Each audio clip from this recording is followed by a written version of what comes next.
बिस्मिल्लाहिर्रहमानिर्रहीम। अस्सलाम वालेकुम नाज़रीन, मैं हूं आतिफ़ बिलाल और आप देख रहे हैं मेरा यूट्यूब चैनल स्मार्ट फार्मिंग में आज एक नई वीडियो के साथ एक नई मालूमात के साथ आप लोगों की खिदमत में हाज़िर हूं।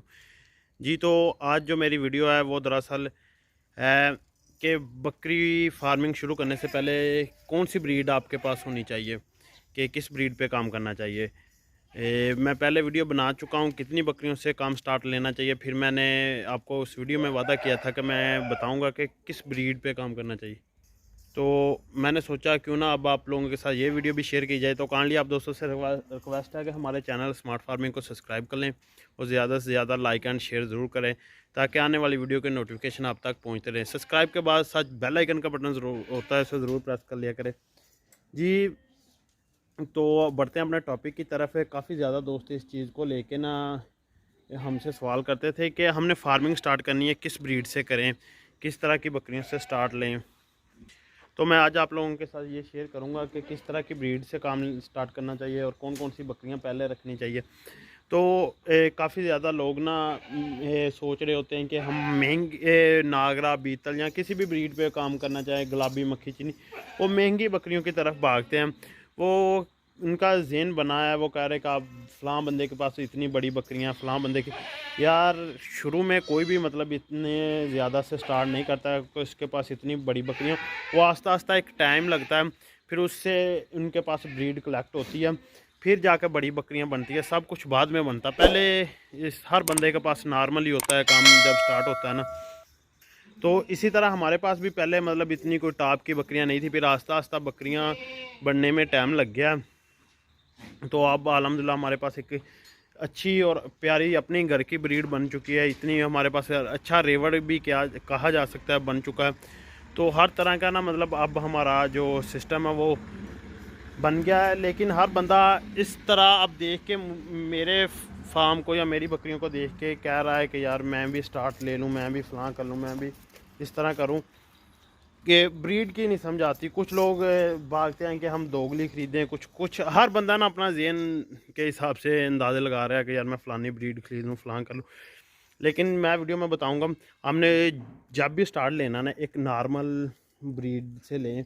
मतलब दोगली नहीं, इनमें भी नॉर्मल होती है। मैं आपको नॉर्मल बकरियाँ दिखाता हूँ, बीगल नागरा में भी नॉर्मल होती है। ये जैसे कि सामने एक पाठा आप देख रहे हैं, ये बिल्कुल सामने है। इस तरह के नॉर्मल पट्ठे ख़रीद लें, बकरियां ख़रीद लें नॉर्मल क्वालिटी में, उन्हें रखें, उन पे काम करें, उन पे अच्छे ब्रीडर क्रॉस करवाएं और अपनी एक अच्छी नस्ल तैयार करें।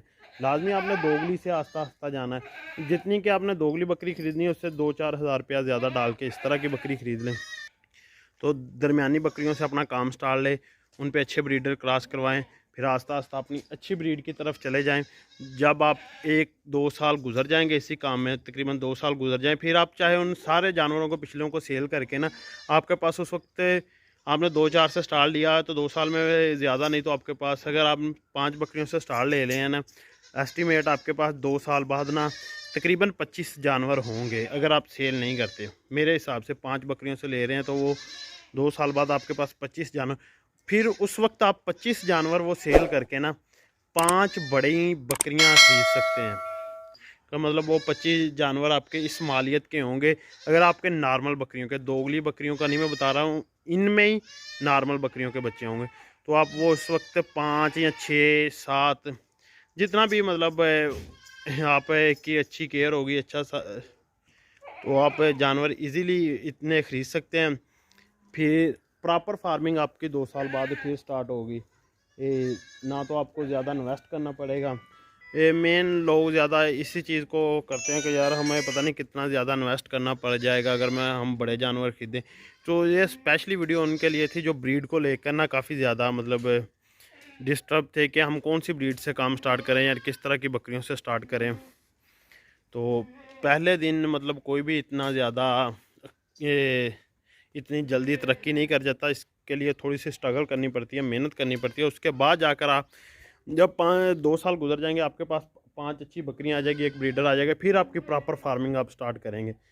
फिर उसके बाद आपको वक्त लगेगा, चाहे साल 6 माह, ये तकरीबन 1 साल बाद फिर आपको इनकम उन बकरियों से भी आने लगेगी। तो ये थी आज की मेरी छोटी सी वीडियो। वीडियो बनाने का मकसद था कि काफ़ी लोग ना ब्रीड को लेकर काफ़ी ज़्यादा मतलब कमेंट करते थे कि ब्रीड किस तरह की होनी चाहिए, कौन सी बकरियाँ चाहिए। ये बकरियाँ भी नॉर्मल है, मतलब इस तरह की बकरियाँ मैं आपको बताता जाऊँ। ये बकरियाँ मतलब ये सामने जो आप देख रहे हैं ये तो बड़ी बकरियाँ, लेकिन ये नॉर्मल है। इनमें इस तरह की बकरी इजीली ना मंडी से सूने वाली या सूई हुई 50-60 हज़ार रुपये में मिल जाती है। ये यहाँ सूने वाली ये मतलब ना इजीली इस तरह की बकरियां आपको आसानी के साथ मंडियों से मिल जाएंगी। लाजमी कि यही चीज़ नहीं होगी, इनमें से कुछ कम क्वालिटी में होगी या कुछ ज़्यादा में भी हो सकती हैं। तो ऐसी ब्रीड से स्टार्ट लें, फिर आस्ता आस्ता आपने मतलब लेने को हर बंदे का अपना ज़हन है कि आप अच्छी बकरी ख़रीद के भी 1.5-2 लाख की बकरी ख़रीद के उस पर काम स्टार्ट कर लेते हैं, फिर खुदा ना खास्ता कोई नुकसान। फार्मिंग में नुकसान है, गोट फार्मिंग में फ़ायदा नहीं है, नुकसान भी है। हमेशा दोनों चीज़ों को ज़हन में रखना चाहिए कि ये नहीं कि आप इससे प्रॉफिट ही कमाएंगे, इससे आपको नुकसान भी हो सकता है। ये आपके जानवर ज़ाया भी हो सकते हैं, मर भी सकते हैं, बकरियां बच्चे भी गिरा सकती हैं, बकरियां बच्चे डिलीवर करने के बाद बकरी की डेथ हो सकती है। बच्चों की इस तरह के बहुत ज़्यादा इशू होते हैं। जो पहले 2 साल है वो आप सीखेंगे इस तरह की बकरियों पे सीख के, फिर आस्ता आस्ता जिस तरह मर्जी कर लें। जहाँ अब काफ़ी ज़्यादा लोग इस चीज़ को लेकर कहेंगे कि यार जहाँ 5 बकरियाँ इस तरह की लेकर उनको चारा डालना है, वहाँ 2 बड़ी बकरियाँ लेके ना हम अपना काम स्टार्ट कर लें। तो वो 2 बड़ी तो ले लें, मतलब जहाँ ये 5 आपने ख़रीदनी है 2 बड़ी ख़रीद लें, 3 बड़ी ख़रीद लें। लेकिन उसके बाद होगा क्या है कि जब वो 2-3 आपकी जो होगी ना, उनमें से एक भी ज़ाया होगी तो वो आपका इस काम से, गोट फार्मिंग से या मतलब इससे ना आपका दिल अकता हो जाएगा। आप सोचेंगे यार नहीं इसमें तो इतना नुकसान है। अगर इस तरह की नॉर्मल बकरी, इस तरह की बकरियाँ जैसे कि ये है बकरी, अगर इनमें कोई नुकसान होगा तो आपको इतना ज़्यादा फील नहीं होगा कि यार कहेंगे कोई नहीं चलो 40-50, यहाँ तक कि हर बंदे का ना कोई चाहे जितना मर्जी रिच हो ना, वो एक नुकसान को एक हद तक मतलब बर्दाश्त कर सकता है। ये नहीं कि आपकी 2 लाख की बकरी ज़ाया होगी, आपके पास 2 ही बकरियाँ हो, 2-2 लाख वाली या 1.5-1.5 लाख वाली 2 ही हो, वो ज़ाया हो जाए तो आप मुझे बताएं कि आपका इस काम में इंटरेस्ट बढ़ेगा या कम होगा। इस चीज़ को खुद सोच के बताएं। इसलिए मैं कहता हूँ नॉर्मल से स्टार्ट लें, फिर जिस तरह मर्जी 2 साल बाद या साल बाद, ये तो बंदे का खुद ज़हन है ना, बंदा 1 साल में भी सीख जाता है, 2 साल भी लग जाते हैं। बहुत सारी चीज़ें हैं जो 1 साल में समझ नहीं आती, 2 साल तो ईज़िली लगते हैं फार्मिंग में सीखते सीखते। तो उसके बाद है मतलब आप करें। तो ये थी मेरी स्पेशली जो भी वीडियो में मैंने आपको बताया और साथ साथ जानवरों का शौक करवाया। तो अब जो जानवरों को है ना दाना वगैरह डालने का टाइम हो गया है, तो अब मुझे दीजिए इजाज़त। अब बकरियों को निकाल के कुछ को यहाँ खुरलियों में दाना डाल दिया जाएगा और कुछ जो अलग से बकरियाँ हैं उनको अलहदा से डाल दिया जाएगा। अब हमें दीजिए इजाज़त। अल्लाह हाफिज़।